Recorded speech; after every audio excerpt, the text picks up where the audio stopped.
अरे उत्सव के रूप में कौन मनाएगा, वो आने वाला समय बताएगा। ये जो गठबंधन है ये हिंदुस्तान को बचाने का गठबंधन है। रूलिंग पार्टी भयभीत जरूर है, नतीजा समय आने पर पता लगेगा।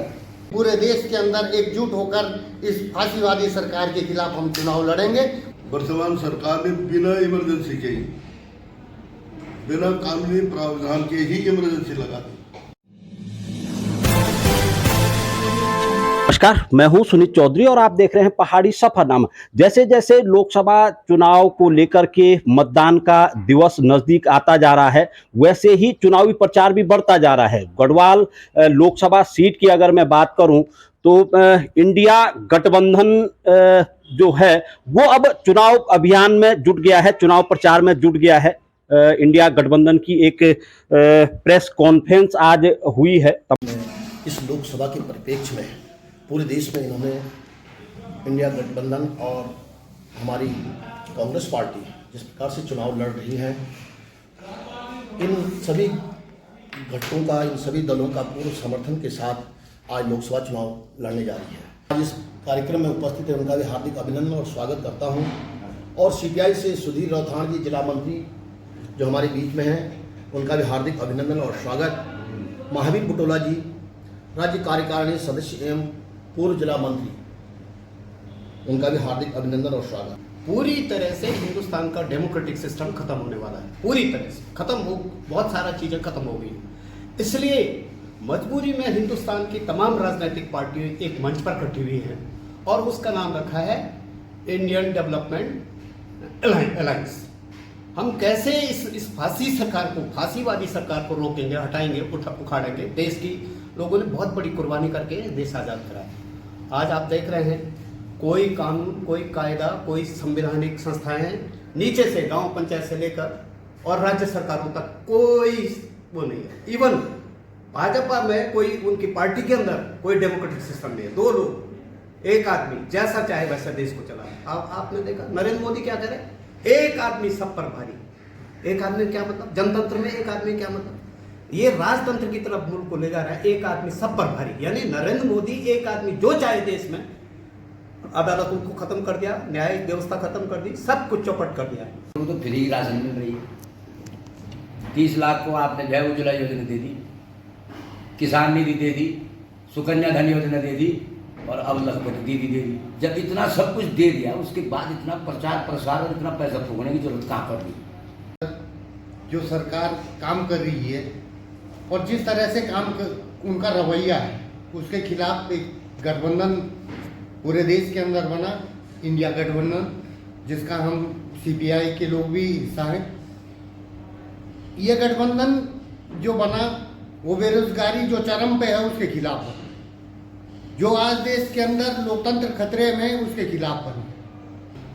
जिस इमरजेंसी को लीगल करने के लिए इंदिरा गांधी जी ने 1974 में इमरजेंसी लगाई थी, वर्तमान सरकार ने बिना इमरजेंसी के ही, बिना कानूनी प्रावधान के ही इमरजेंसी लगा दी।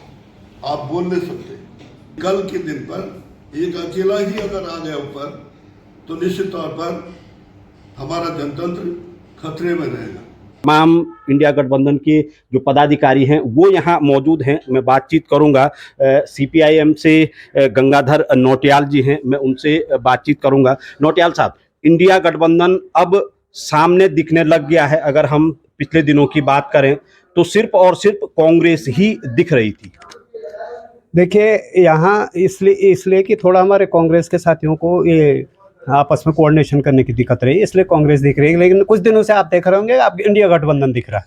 आपने कर्णप्रयाग में देखा इंडिया गठबंधन, गोपेश्वर में इंडिया गठबंधन, अभी टिहरी में इंडिया गठबंधन, देहरादून में, तमाम जगह इंडिया गठबंधन एकजुट हो रहा है। और अभी हमारे पास 7 दिन का टाइम है, तो हम सारे लोग नीचे के लेवल तक इतना वो मजबूत गठबंधन बना देंगे कि भाजपा को बिल्कुल कहीं दिखाई नहीं देगी जमीन में। तैयारी किस तरीके की रहेगी, क्योंकि जो मैनिफेस्टो है वो किस तरीके से जनता तक पहुंचेगा इंडिया गठबंधन का? देखिए, इसके लिए बहुत ज़्यादा टफ काम नहीं है। इसलिए नहीं है कि हिंदुस्तान की जनता पिछले बहुत लंबे समय से लड़ रही है और आप देखते हैं कि पूरे हिंदुस्तान के 500 किसान संगठनों का एक मोर्चा बन गया, संयुक्त किसान मोर्चा। और जो सेंटर में ट्रेड यूनियन है कर्मचारियों की, अधिकारियों की, तमाम 10 ट्रेड यूनियन है, बीजेपी की यूनियन को छोड़ के, बीएमएस को छोड़ के, सारी एक मंच पे है। और वो ट्रेड यूनियन भी अपने फ्रंट पे लड़ रहे हैं भाजपा को हराने के लिए।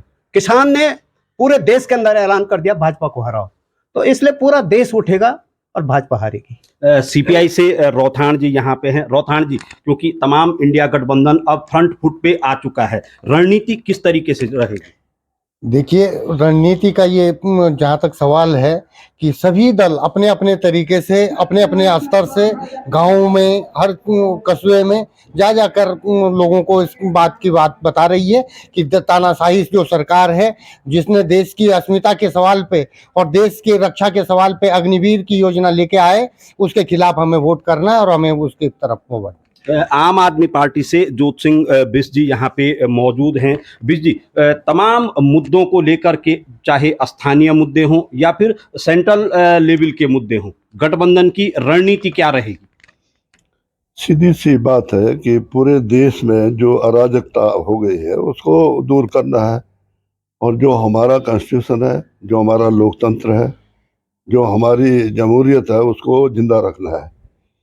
और यही उसकी जो कार्रवाई है गठबंधन, इंडिया गठबंधन की, वो यही है कि हम कैसे करके इसको बचाएं। तो सब लोग इकट्ठा हो रहे हैं, सब लोग एकजुट होकर के एक के अगेंस्ट एक उठा रहे हैं। यहाँ से कांग्रेस के गोदयाल जी हैं, तो दूसरी जगह से दूसरे हैं। ये इस ढंग से कर दिया गया है, पूरे देश में सीटों का बंटवारा हो गया है और उसके हिसाब से मतदान होना है।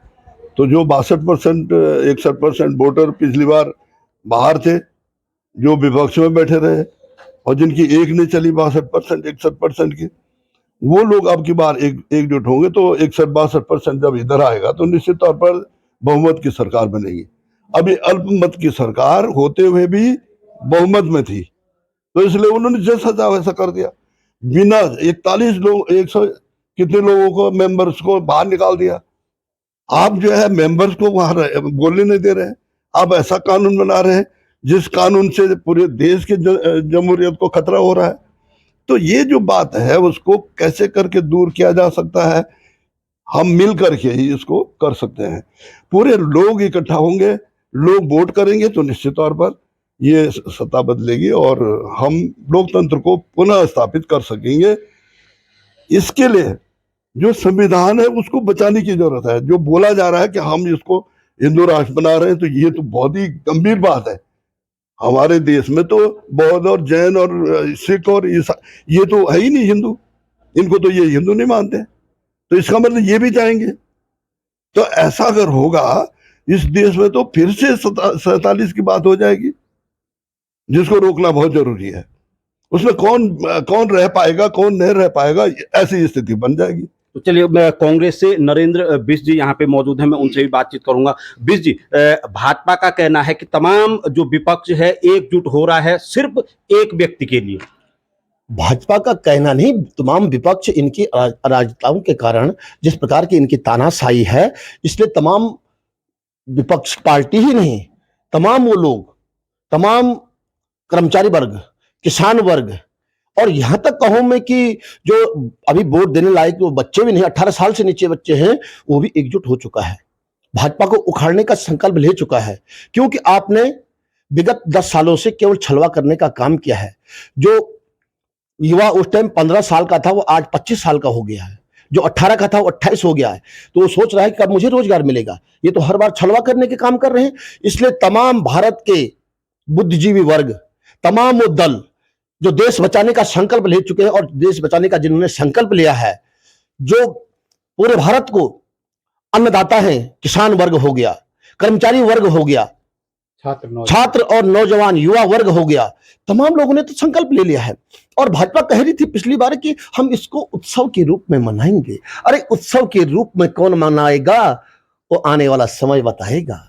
तो चलिए, गंगाधर नौटियाल जी से मैं अंतिम सवाल अब करने जा रहा हूं। नौटियाल जी, तमाम जो अलायंस है वो इस समय भाजपा के सामने खड़ा है। तमाम मुद्दे, हर सीट पे अलग अलग मुद्दे हैं, चाहे स्थानीय मुद्दे हो, सेंटर के मुद्दे अलग अलग रहेंगे। क्या समन्वय बना रह पाएगा अलायंस का? देखिए, समन्वय बन चुका है। जैसे आप दिल्ली में देख रहे हैं 7 सीट पिछली बार अलग अलग लड़े थे, 7 सीट हारे। इस समय 4 सीट आप पार्टी को, 3 सीट कांग्रेस को, तय हो गया। कोई कन्फ्रंटेशन नहीं है कहीं। ऐसी पूरे देश के अंदर छुटपुट सीटों पे कहीं हो सकता है, लेकिन पूरे देश में जैसे यहाँ 5 सीटों पर कांग्रेस लड़ रही है, पूरे केरल के अंदर लेफ्ट फ्रंट लड़ रहा है पूरे उस पे। तो इस तरह से पूरे देश के अंदर बहुत कोई आपस में उस तरह का नहीं है। और जो मैं आपसे कह रहा हूं कि पॉलिटिकल पार्टी के अलावा पूरा देश उठ रहा है, अंग्रेजों को भगाने में जनता उठी। अभी इस इलेक्शन में हमारा कोशिश ये है, सारी पार्टी मिलके पूरी समूची जनता उठे इनके खिलाफ। विपक्ष ने तो जो इंडिया गठबंधन है उसी पे सवाल उठा रखा है कि ये इंडिया नहीं इंडी है। देखिए वो कुछ भी बोलेंगे, वो तो झूठ की मशीन है उनके पास, उनके बोलने से कुछ होने वाला नहीं। आप देखिए अभी ये अयोध्या का विवाद खड़ा कर रहे थे, अभी 22 तारीख को बड़ा यहाँ भी बहुत हुआ हमारे पहाड़ पे, लेकिन आजकल तो अयोध्या किसी की जमान में नहीं है। आज तो भ्रष्टाचार है इलेक्शन बॉन्ड का, 61 अरब रुपए का भ्रष्टाचार का है मामला। आज बच्चे बच्चे की जमान में इलेक्ट्रिक बोर्ड। आम मतदाता तक ये बात पहुंच पाएगी? आम मतदाता तक ये बात जा रही है, पहुंचा दिया तो पहुंचा दी। हम कह रहे हैं किसान, मजदूर, छात्र, नौजवान सब लगा हुआ है, तो आम हो गया, आम जनता तक पहुंच गई बात। अब मैं आपको एक बात बताता हूं कि जब आम जनता खड़ी होती है, जब ये पूरे देश में छा रहे थे, केरल में चुनाव हुआ था, केरल में कम्युनिस्टों की सरकार, कांग्रेस की सरकार अपोजिशन में 5 साल का था लफड़ा। दोबारा चुनाव हुआ, अकेले लेफ्ट फ्रंट जीता 100 सीट और 40 पर कांग्रेस का मोर्चा। भाजपा का एक था, उसकी विदाई होगी उसकी। और अभी पूरे देश के अंदर इनकी विदाई निश्चित है। इन्होंने इतने घपले कर रखे हैं, अब ये चढ़ गए हैं सूली पर, ये बच नहीं सकते।